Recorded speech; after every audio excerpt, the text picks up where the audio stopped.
guys, my name's Sammy and I have been MIA. I totally meant to be on track and film once a week, and the thought was there, the execution was not there. I'm gonna blame it on work, but really it was just me kind of like putting it off and putting it off, and we're just not going to talk about it. I will say my hair is still wet from my shower, so if you see it grow twice the size of this throughout this video, do not be alarmed.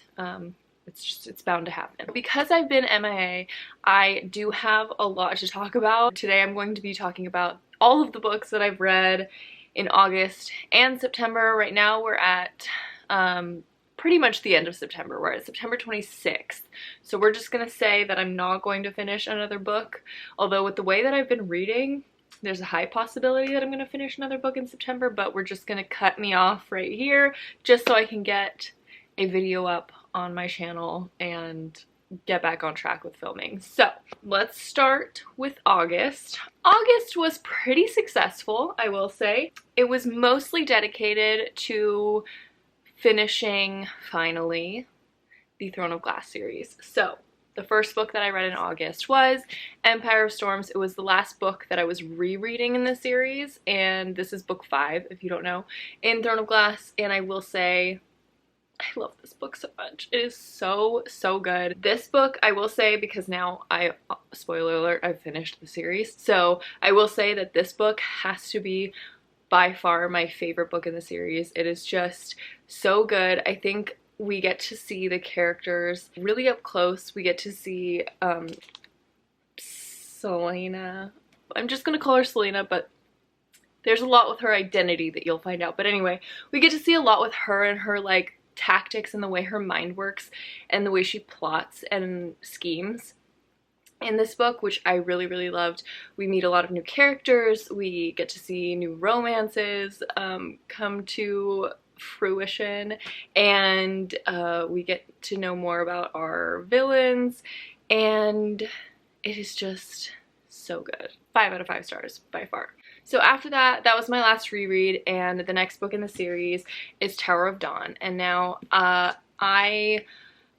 the reason it took me so long to finish the series is because of this book, I will say. Because this book takes place at the same time as Empire of Storms, but it follows one of the characters named Kale, who was never really my favorite, and he's also one of the human characters, and I much prefer our Fae counterparts and following them. So I just like was very wary of this book, and so I finally decided, you know, it's time.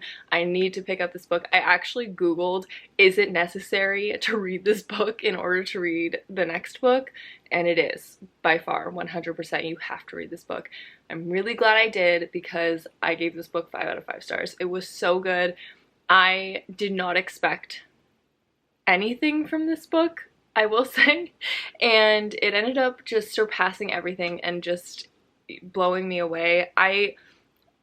I won't say that I like love Kale, but I really loved seeing his character arc in this book, because in the beginning, you know, Kale has a lot of like pent up, I think resentment a lot towards himself and some of the people in his life, and this book really focuses on him kind of forgiving other people and also forgiving himself, and we get to see a whole part, like a whole different part of the world that Sarah J. Maas has created. It takes place on the southern continent, and it's about Kale kind of going there, and he's trying to do some political maneuvering on his own on behalf of Dorian, another character, and Selena. So it takes place on the southern continent. We meet this woman named Irene, who is a healer, and she is working very closely with Kale, and they kind of have this like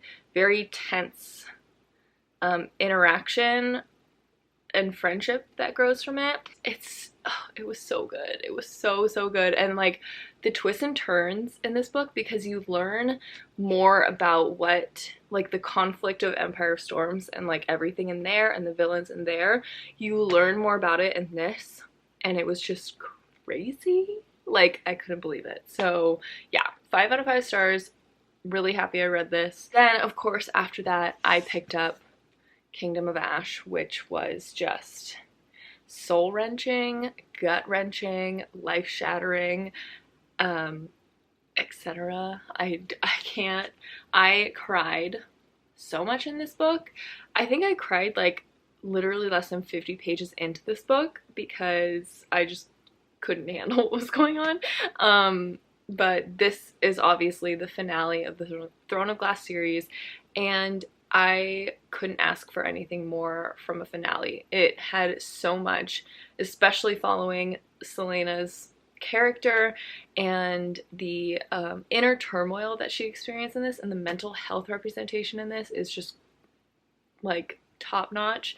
And I really appreciated especially like the mental health aspect of it and the trauma aspect of it, and how it's treated, especially in regards to like her relationship with her significant other. I'm not going to say because spoilers, but her significant other in this book, and how they treat her and go about helping her and supporting her through like her trauma and mental health.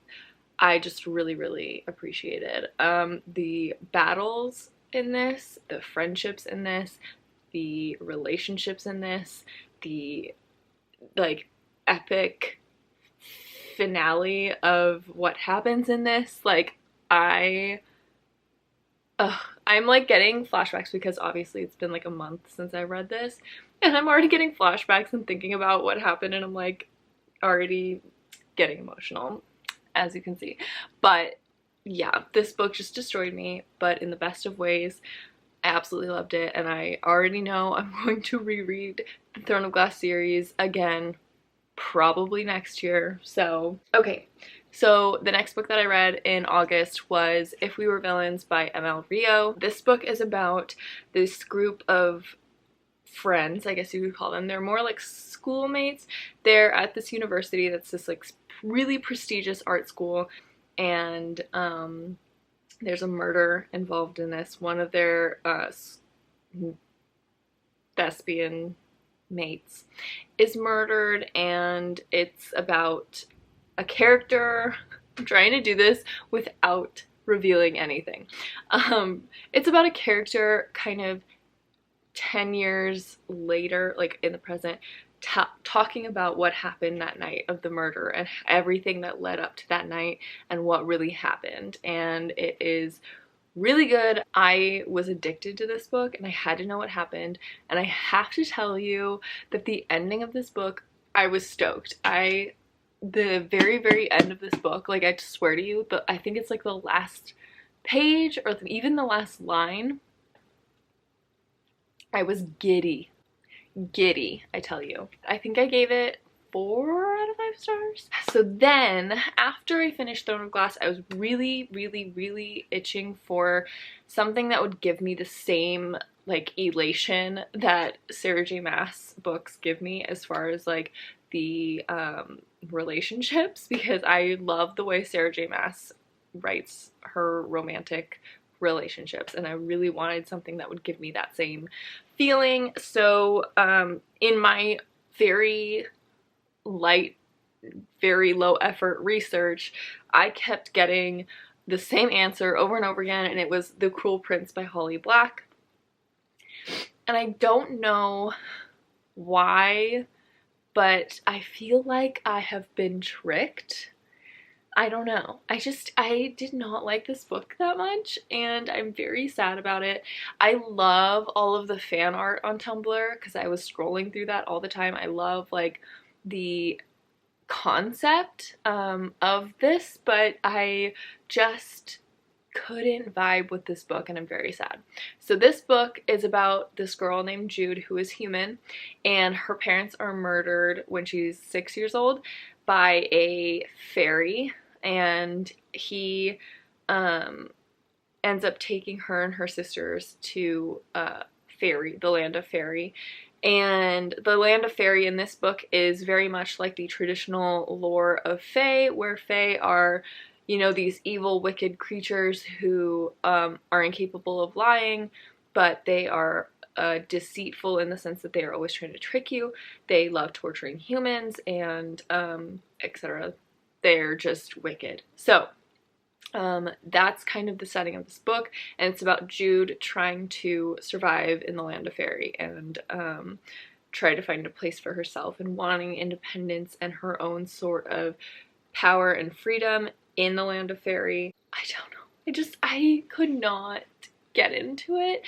I just feel like there was a lack of world building in here for me. There was no real motivation for the reader to care about what's happening to the characters in this book, in my opinion. So in this book, Jude goes to these like daily lessons, like school, and one of her schoolmates is this fairy named Carden, who's a prince, and he is obviously not very nice because he's a fairy, and they get romantically involved, and there's no traction for their relationship. There's no, like, I don't understand. It was like they hated each other and then all of a sudden he like likes her, but he's also, I don't know. I couldn't get into it. I don't want to like babble on about how I didn't like it, but I just didn't like it. But it was very addictive, and I will say that. And so I ended up getting The Wicked King, and I will tell you, so I gave this book, I think, 2 stars, and I ended up giving this one 3, and I will say that the writing quality in this book was much better. I think that there was a lot more development as far as the setting and the characters and motivations and everything like that. So I did really enjoy this a lot better. I saw more of the, it was more believable to me as far as like the relationship. So I did enjoy this a lot more. I felt like the writing really, really improved from there. So I did enjoy this, but this was the last book that I read in August, by the way. But again, I wasn't enjoying it as much as everyone else, and I'm very sad about it.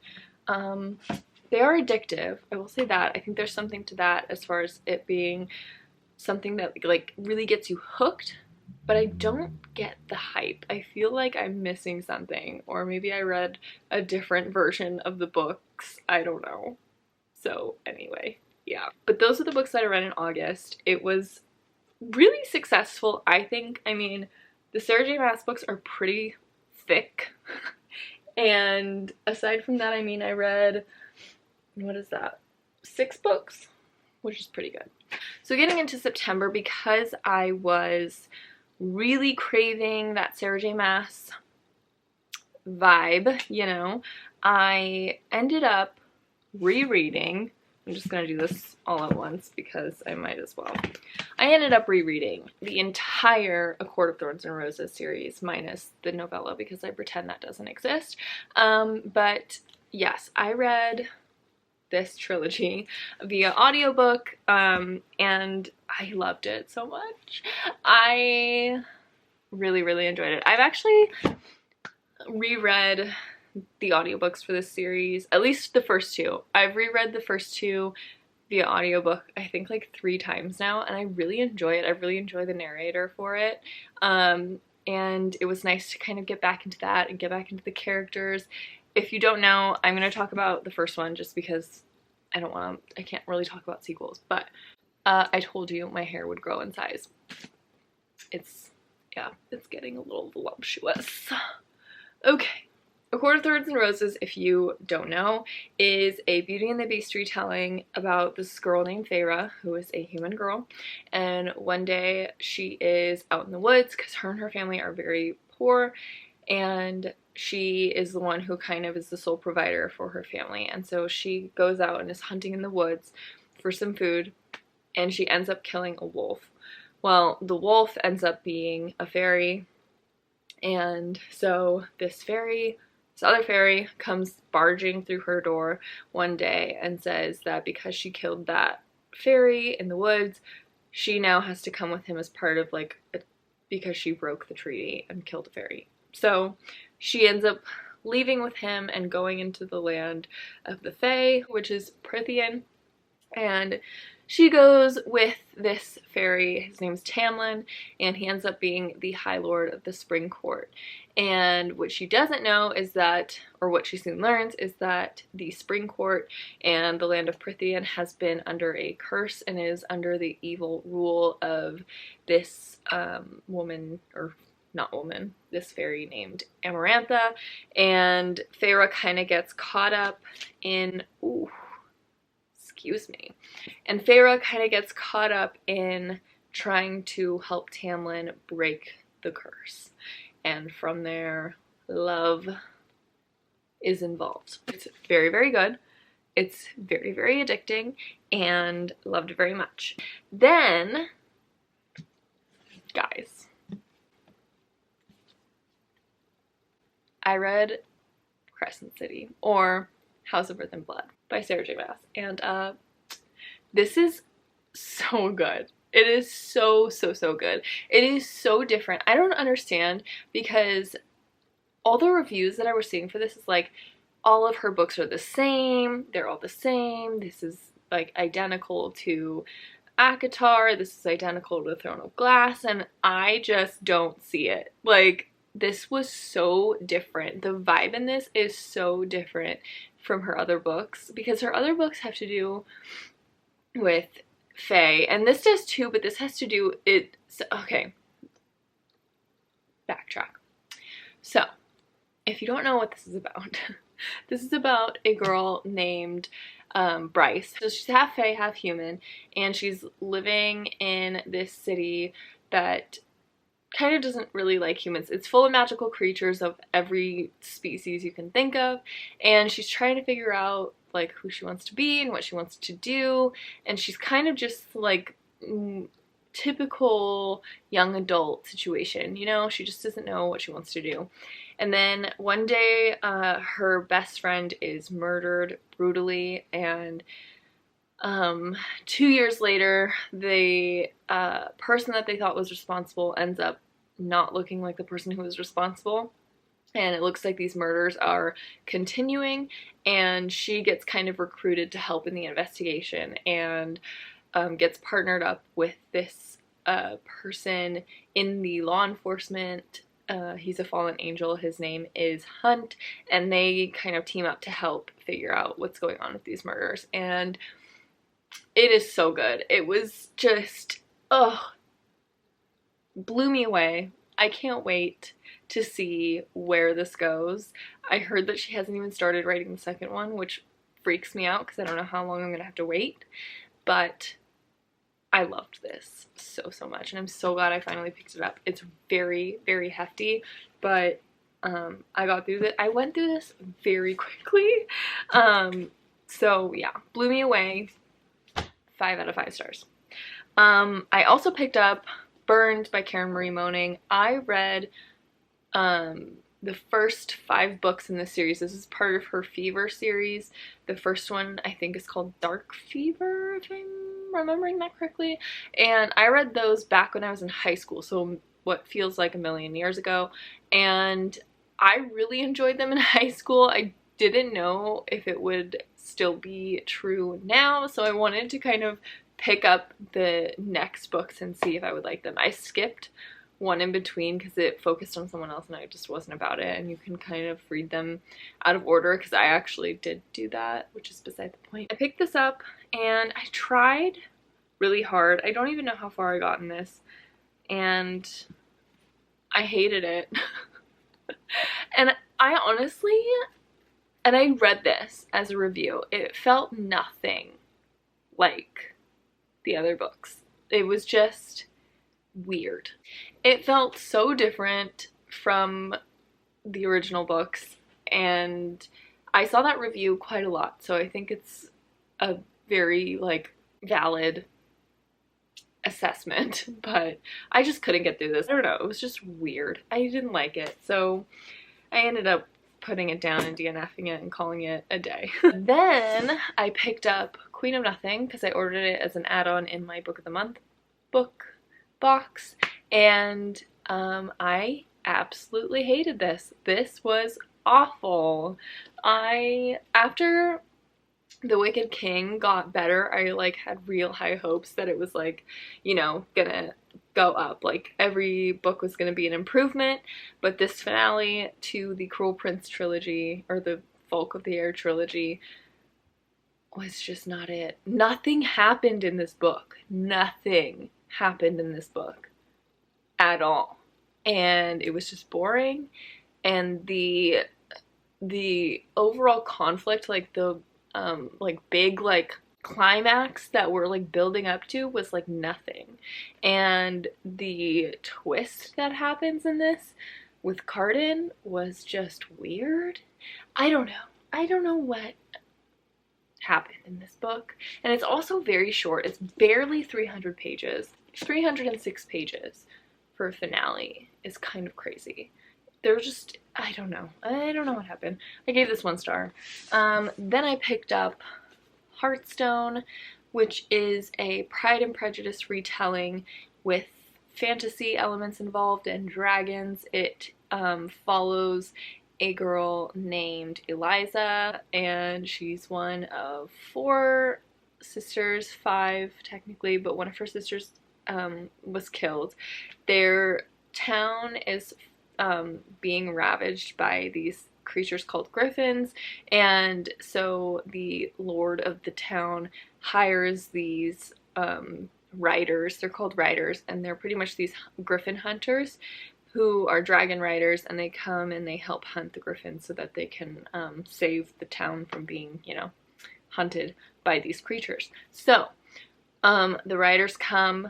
One of them's name is Brisney, the other is his sister named Charisse, and then the other is his friend named Darred. This book follows that whole story. Eliza kind of, you know, helps the writers as well, and there's romance that ensues between Brisney and Eliza's sister Angie, who's Jane, and she ends up like having tense interactions with Darred, but they end up having, you know, affections for each other, and it was just very cute.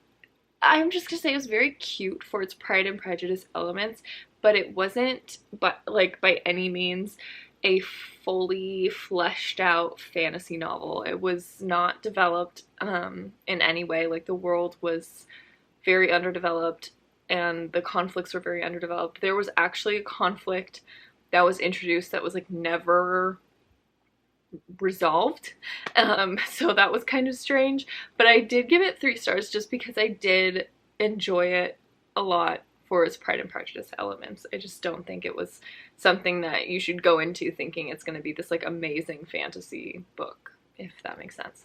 So then I picked up a thriller, and it's Bring Me Back by B.A. Paris. This book is about a man named Finn who was dating this woman named Layla, and one day they were on a vacation in France and they stopped at a rest stop and she ended up disappearing. And then 12 years later, he's actually engaged to her sister Ellen, and all of a sudden someone from their past claims that they have seen Layla alive, and then like things from Layla's past start popping up, and messages, like eerie messages, start popping up, and so it's kind of like Finn trying to figure out if Layla is still alive and what really happened to her.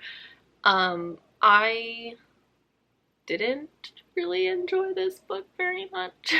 It was very predictable. I kind of knew the ending like halfway through, I think, and I'm not one to ever like guess endings in thrillers, because I usually, when I'm reading a thriller, I'll just like read it and experience it as I'm reading it. I don't really like to guess what's gonna happen because I like to be surprised, but this I just saw coming from a mile away.